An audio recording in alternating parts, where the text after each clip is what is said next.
Hello, I'm Francisco, head of content at Doc. We just launched the certificate designer inside our Doc Certs platform, and I want to show you how you can use it to visually customize your verifiable credentials. Let's jump into it. Here you can see the Doc Certs dashboard, and you'll see the new tab named Designer on the left. I'm going to click here.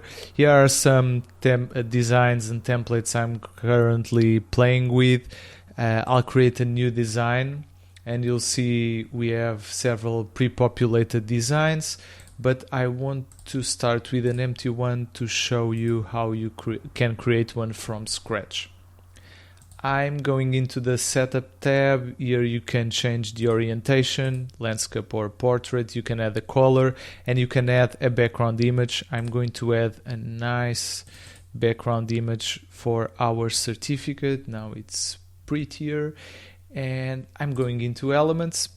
In the elements tab you can add an image like your company logo, a QR code for verification, and I'm going into this more a bit later, and you can add headings and text. I'm going to add an heading, so this will be a certificate of completion, and I want this to be black as midnight on a moonless night, and let's put it 40. Nice. And now I'm going to add an attribute. I'm going to add the subject's name, so the person who will receive the certificate. And what is the difference between an element like an heading and text and an attribute? Elements like headings and text are static.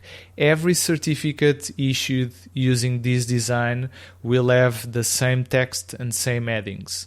But attributes are dynamic. Attributes are the information fields contained in a certificate. Things like your recipient information, details about your organization or the course the recipient completed, in case you're issuing a training certificate like I'm doing right now. And as I've said, these attributes are dynamic. And when we get to the issuance phase, you'll be able to upload details about your recipients, and DocCerts will automatically replace these attributes with those details. So I want to make our subject the star of the certificate. Let's put a nice blue color.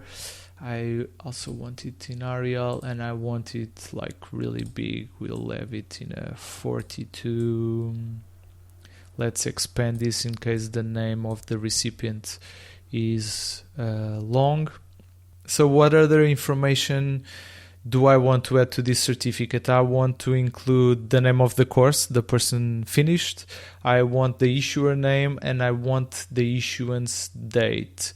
So let me start by adding a text.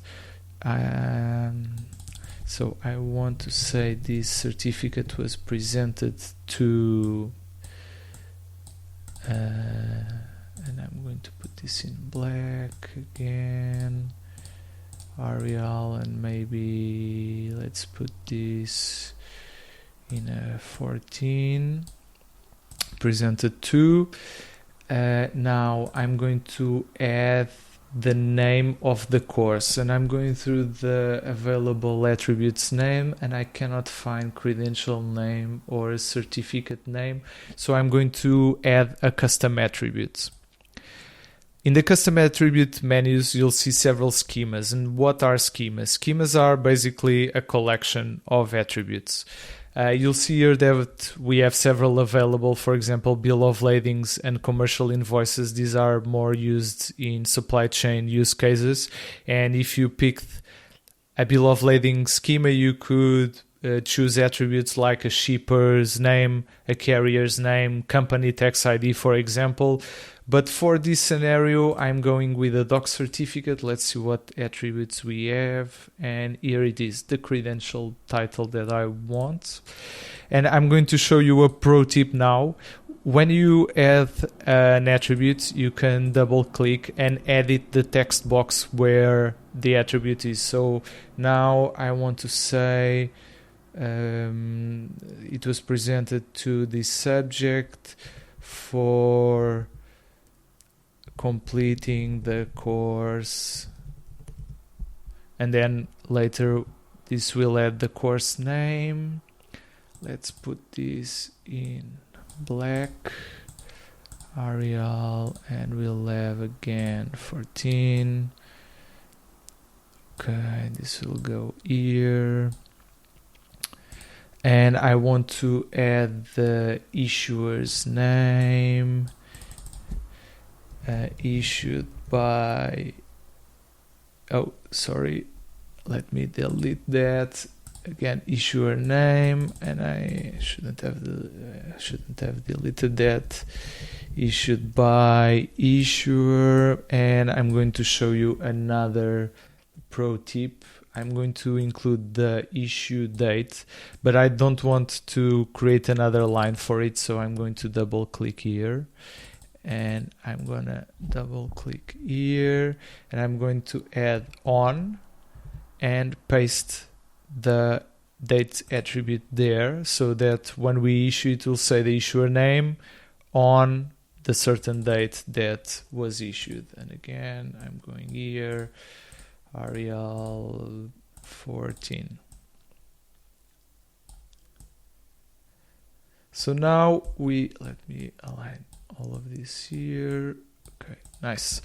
So now what else do we want to include? I want to include the company's logo, and in this case it will be doc, the issuer. We can put it here, and I want to include a QR code for verification.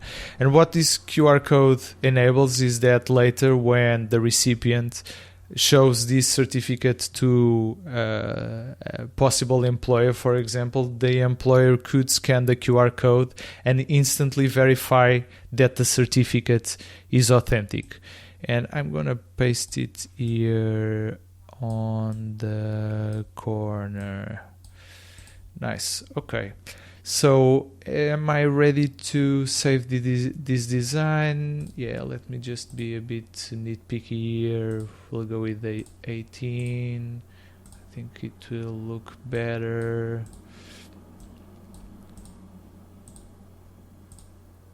Yeah, nice. Okay. So I'm going to save the design. And now I'm going to issue a credential. I need to select a schema so that DocCerts knows what schema am I using, where is DocCerts going to get the attributes from, and I'm going to pick Doc Certificates. I'm going to pick my design.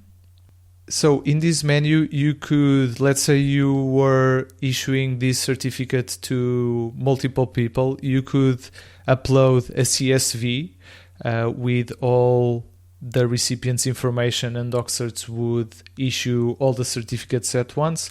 But just for this example, I'm going to add manually. So my subject name will be myself. The subject ID could be any identifier from the subject, so it could be a decentralized identifier ID, it could also be an email, an employee ID, a student ID, whatever identifier you want to use for the recipient. I'm going with my email, and the credential title I've done a master's of certificate design, and I do not want this credential to expire. I want to be a master's of certificate design forever. The issuance date will be today, so I'm going to add this recipient, and I can see a preview. This is what our certificate will look like. We have several options here. So the issuer profile will be the name that you'll see as the issuer. In this case is Doc, and it's issued by Doc's decentralized identifier. You can see it here, Doc appearing. You can persist this credential, and what this means is that the certificate will be encrypted and stored on Doc servers. I'll say yes, and I'll put a password. Yes, I want to generate a PDF for this certificate, and I do not want to allow this certificate to be revoked, and I do not want to anchor these credentials. So now I'm going to issue it. So now DocCerts issued one credential as a PDF and as a JSON. I'm going to download those into a PDF. Here we have the exported certificate. Let me show you the PDF. Nice and pretty. And also let me show you the JSON file that includes all the information, all the attributes, all the data contained in the certificate, and users can import this JSON file to their identity wallets, such as the Doc wallet, and they can carry their certificates with them. And this is how you create visually customized, fraud-proof and instantly verifiable certificates. Thank you for watching, and looking forward to see the certificates that you build. Thank you.